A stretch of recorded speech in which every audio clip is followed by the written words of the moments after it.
Welcome to the Walnut Log Studio. My name is Jeff Hornung, and today I'm going to be showing you how to use polyester resin in order to make clear pen blanks. Stick around, we're going to have some fun. First, let's talk about what comes in the kit. You get your can of resin. This is the part one. You get a bottle of a chemical called methyl ethyl ketone peroxide, MEKP. You use this very sparingly, and your environmental conditions, the temperature of your shop, the humidity, if you have fans going or not, all works into how many drops per ounce of this product you use. You get a metered measuring cup. It is in ounces and milliliters. For the purpose of this video, we're doing ounces. You get a standard mold, which I already have prepared with two different pen blanks. I created a feather pen blank which has wood ends, and I have a pen tube wrapped in embroidery floss that is currently being suspended by Red Fishing Line, another high-tech product, and it will allow me to have that pen tube suspended in exactly the right position for the casting that I'm going to do today. The kit comes with several of these wooden stirring sticks.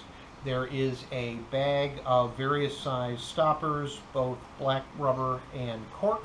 There's a small bottle of lead shot that you can use in tubes like this in order to keep them from floating in the solution. Let me get a close-up of the mold set up for you. You can see that I just have these two tubes. The feather blank is pretty much wedged in place. The floss tube is suspended by the Red Fishing Line. The kit also comes with several pairs of gloves. You're going to need these. The chemical is uncomfortable on your skin, and it doesn't matter how careful you are, there's a good chance you're going to get it on your skin. Use the gloves, wear the gloves, protect your hands.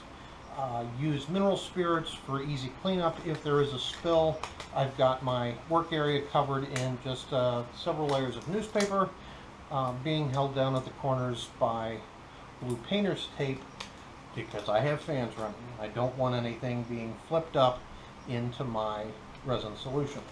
This container, it's just a standard Tupperware container. It has hot tap water, the hottest tap water I can get out of my faucet. And what I'm going to do is I'm going to measure out my 3 ounces of resin, because that's what I've determined that this mold requires in order to cover 2 tubes.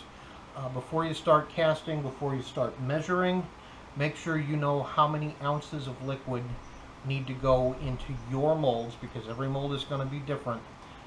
There's lots of options out there. They will accommodate many different styles and shapes of pen tubes. So you need to determine how many ounces your particular mold is going to hold. The best way to do that is to fill it full of water with a couple of demo tubes suspended the way you would like to suspend them, and then dump that water into your measuring cup to determine how many ounces of the resin component you need for your particular mold and setup. While the amount of resin needed to cast this particular mold is a little on the wasteful size, this kit is a great way for you to learn how to cast your own pen blanks. Okay, we're going to start moving here, and let's see what we can get done. I'm going to measure out 3 ounces of resin, and I'm on the ounce side. We are at 3 ounces, and I'm going to set this in my hot water bath. I don't have enough water in the container for my measuring cup to float overly much. This is just to warm that solution enough to thin it down. We're trying to reduce the viscosity in order to draw out our available working time. It's helpful to do that, to thin it down, especially when you're first starting. It also helps with the removal of the air bubbles that you are going to get. Everybody gets air bubbles. It's just part of the process here.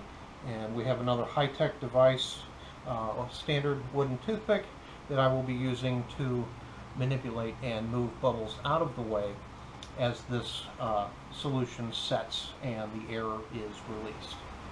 I let my resin sit in the hot water bath for a couple of minutes. The viscosity has been reduced. It's already released a couple of air bubbles, and that's the key here, is to eliminate as many air bubbles as possible before your resin turns to a gel in the mold. So if we can take steps now that will eliminate the possibility of more air bubbles later, then that's what we want to do. This is just the resin, giving it a quick stir. The viscosity has been reduced. It's a little bit thinner. It's warming up, and it's time now to add the MEKP. In my first go-round, my first attempt at casting, I determined, based on the instructions, that I needed 4 drops of MEKP per ounce. My shop was warm enough, and as I said, based on the instructions, that's what I should have put in. My resin didn't set for the longest period of time, over 2 hours. I was really kind of panicky, had to do a lot of Googling to find out what I needed to do to modify and force this to set, because I really didn't want to lose the progress that I'd made up to that point. Long story short, what I should have done was added more drops per ounce of the MEKP, because not only was my shop warm that day, but the humidity was high. I'm in St. Louis, and the humidity in the summertime is ridiculous most days. But I also have a couple of fans running, so there's air movement, which changes things as well. So for my particular environmental conditions, I determined that I've needed 5 drops per ounce, and then I add 1 more drop just to be on the safe side. And since I started doing that, at least during the summer, my setup time has been spot on, that the liquid turns into a gel in about 20 minutes, which is what, again, the instructions are indicating is supposed to happen. So fingers crossed that that actually happens today. Here we go with the drops. 1, 2, 3, 4, 5, 2, 2, 3, 4, 5, 3, 2, 3, 4, 5, and 1 to grow on. All right, we have 16 drops in 3 ounces of resin, and now we need to stir. At the moment, the solution is clear. Stir slowly but continuously. Try very hard not to add more bubbles to the solution while you are stirring. You can be your own worst enemy here.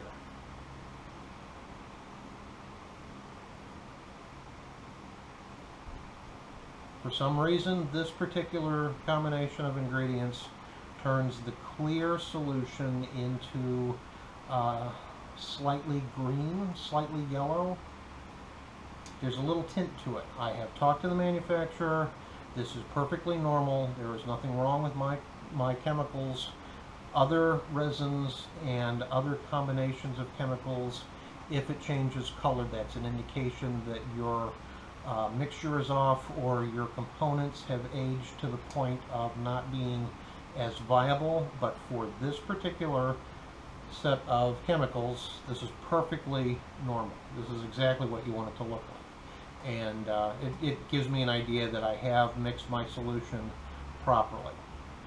Alright, so very carefully I'm going to remove this from my hot water bath. Set that aside. I've got a paper towel here. I don't want water drops being involved in my casting. And now I'm going to take my now slightly green, I hope you can see that, my slightly green solution, and very carefully start casting on the edge of the mold. Very slowly. I'm not in a hurry. No rushing. And You don't want to add more air bubbles. This is just going right down into the mold.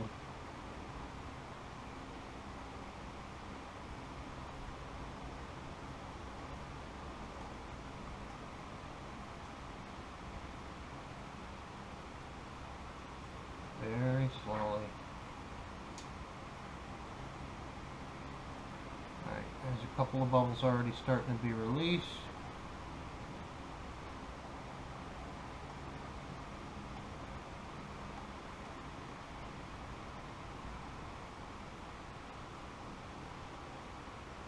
I know this is a waste of material, but because of the mold that I'm using, I'm just going to dump all of my resin in there.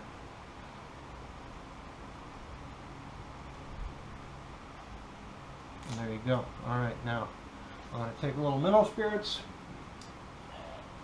put it in the bottom of my cup. At this stage, when your mixture is still very liquid, mineral spirits will allow you to do some decent cleanup.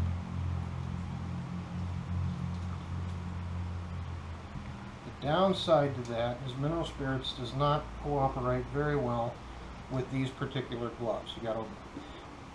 You have to be careful. You have to watch and see if your gloves are starting to dissolve on you as you're doing your cleanup. So I'm just going to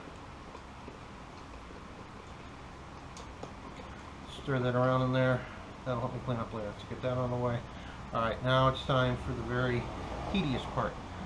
We're going to take these bubbles and we're going to try to pop them. We're going to try to pull them over to the side of the mold, get them out of the way, and I should have about 20 minutes working time. It's almost 20 after 2 now, so pay attention to the time, pay attention to your solution. When it starts to get a skin, you need to keep your toothpick out of it. There comes a point that after it turns into a gel, that if you keep doing this, if you keep trying to pull the bubbles out, you'll end up making tears and lines in your clear solution, and that really isn't going to look good in your finished piece. But for right now, see, I'm going all the way down. There's one little bubble right there at the stopper. Pull him out of the way.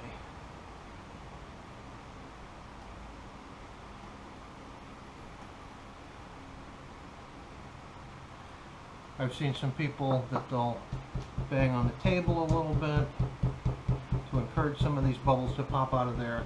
I've seen some people put their mold on a platform that vibrates. A little brute force, a little patience, a toothpick, a little more patience. You just have to keep working with it. Now, a lot of people use pressurized vessels and vacuum chambers. I don't. With this particular resin setup, you don't need to. You can if that's what you choose to do.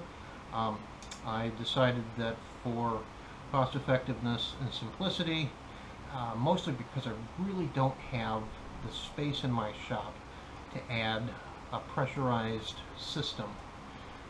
We're only talking a pressure pot, 3, 4, 5 gallons, whatever, so not a huge deal, but I don't have the space to dedicate for something like that right now. And you really don't need it. I'm not in production mode with casting yet. I may never get into production mode. This might just be for my own personal pens. I don't know if I'll do blanks for other people. So for right now, I don't need anything extra. Okay, you can. There's not a lot of bubbles coming out. Hopefully it remains that way. Okay, I'm going to babysit this for a little bit. Turn off the camera. You don't need to watch me playing with the toothpick, and we'll come back in just a couple of minutes. It's been about 10 minutes, and it is time now to introduce heat. I do this in the form of a light bulb. The lamp you see just right here out of scene is that's the light from my Jet 1220 VS lathe, and it has a high intensity small bulb in it, but we can just move the mold right underneath the light, and the heat from the light will allow for a faster setup. There's another bubble.